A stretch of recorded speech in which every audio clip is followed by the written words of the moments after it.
Welcome to Bioworld now. पिछले video में हम लोगों ने इकोसिस्टम के स्ट्रक्चर और फंक्शन से रिलेटेड मल्टीपल चॉइस क्वेश्चन को डिस्कस किया था।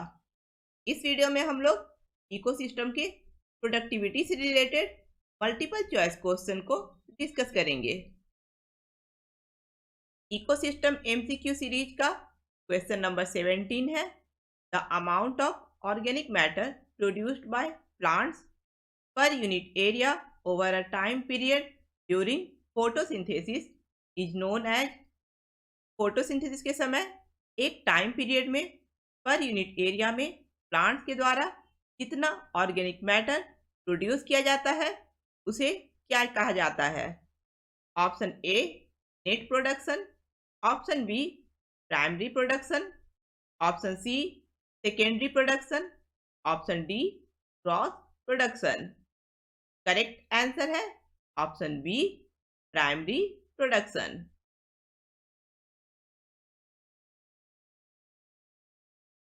Question number 18, what is the unit of productivity. Productivity का यूनिट क्या है। Option A gram per square metre per year, option B kilo calorie per square metre per year, option C both option A and option B, option D none of these. Correct answer है option C both option A and option B are unit of productivity. Photosynthesis में organic matter के productivity का unit है gram per square metre per year और energy के productivity का unit है kilo calorie per square metre per year. Question number 19, which organisms are responsible for recycling nutrients in the ecosystem। Ecosystem में nutrients के recycling के लिए कौन सा ऑर्गेनिज्म रिस्पॉन्सिबल होता है। Option A producers, option B consumers, option C predators, option D decomposers. Correct answer है option D decomposers. Question number 20, the rate of biomass production is known as. Biomass के production के rate को क्या कहा जाता है।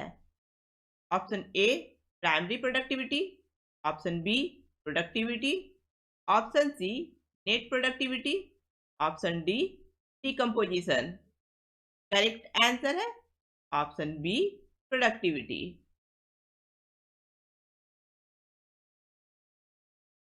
Question number 21, the rate of formation of new organic matter by consumers is known as. Consumers के द्वारा नए ऑर्गेनिक मैटर के बनने के दर को क्या कहा जाता है। Option A primary productivity, option B secondary productivity, option C net primary productivity, option D gross productivity. Correct answer है option B secondary productivity. Question number 22, the rate of production of organic matter during photosynthesis in an ecosystem is known as. एक ecosystem में photosynthesis के समय organic matter के production के rate को क्या कहा जाता है। Option A net productivity, option B net primary productivity, option C gross primary productivity, option D gross secondary productivity. Correct answer है option C gross primary productivity. Question number 23, the biomass available for the consumption of heterotrophs is known as. Heterotrophs के consumption के लिए जो biomass available होता है उसे क्या कहा जाता है। Option A net primary productivity, option B primary productivity, option C gross primary productivity, option D secondary productivity. Correct answer है option A net primary productivity. Question number 24. Which of the following is correct equation for net primary productivity? Net primary productivity का correct equation इनमें से क्या है? Option A, NPP equal to GPP minus R. Option B, NPP equal to GPP plus R. Option C, NPP equal to GPP divided by R.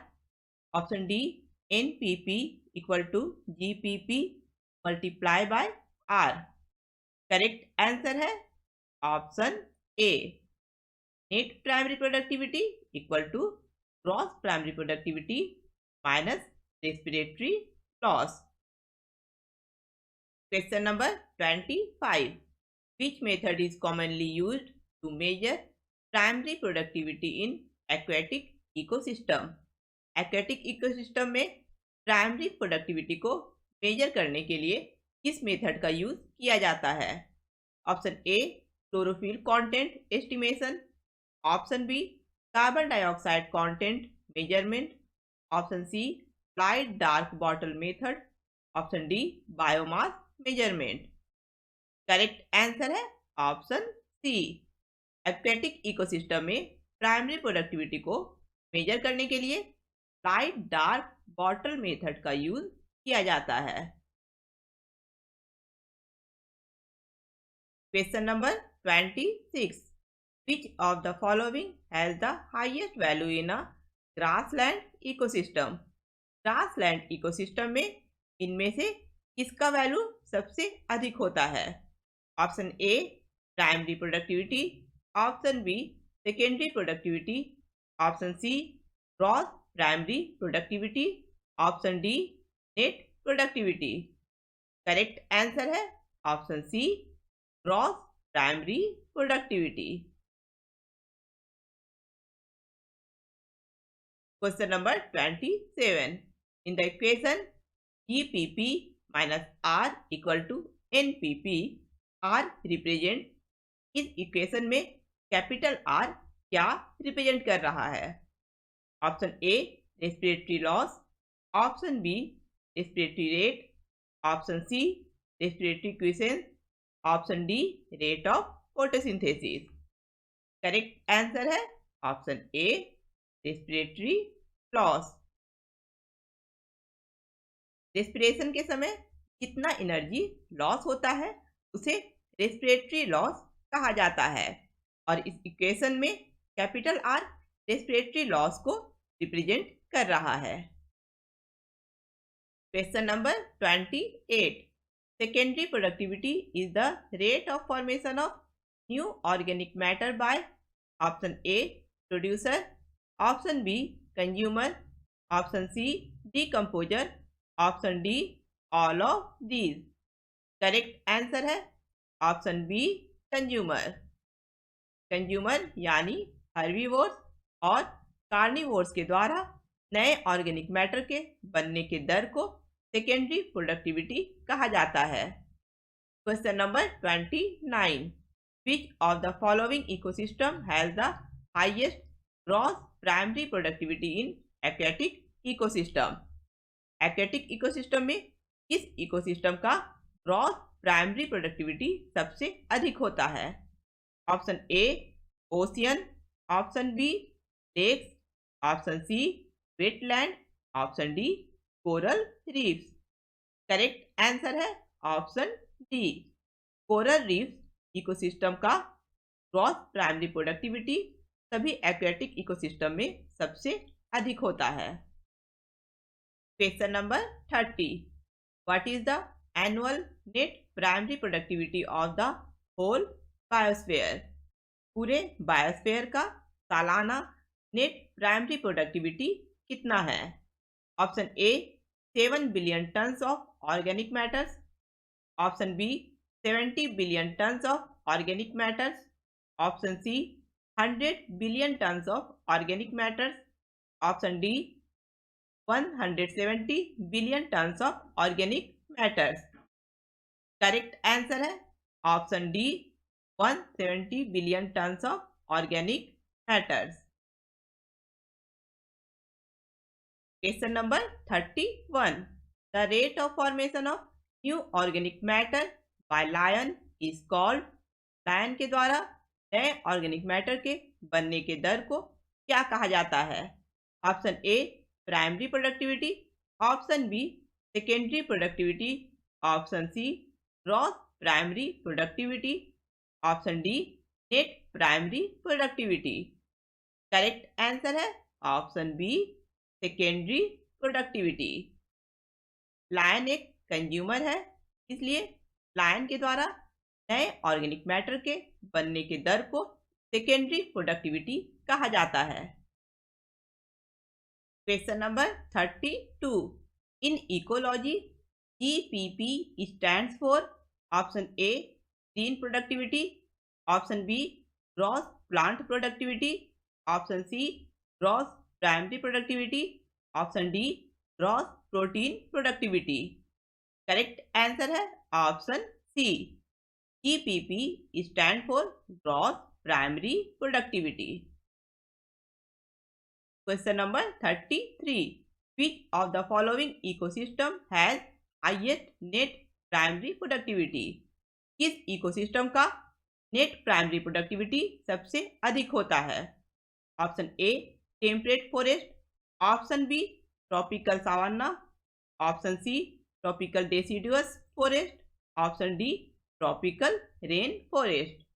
Correct answer है option D tropical rain forest का net primary productivity सबसे अधिक होता है। Question number 34. Which one of the following statement is correct regarding gross primary productivity and net primary productivity of an ecosystem?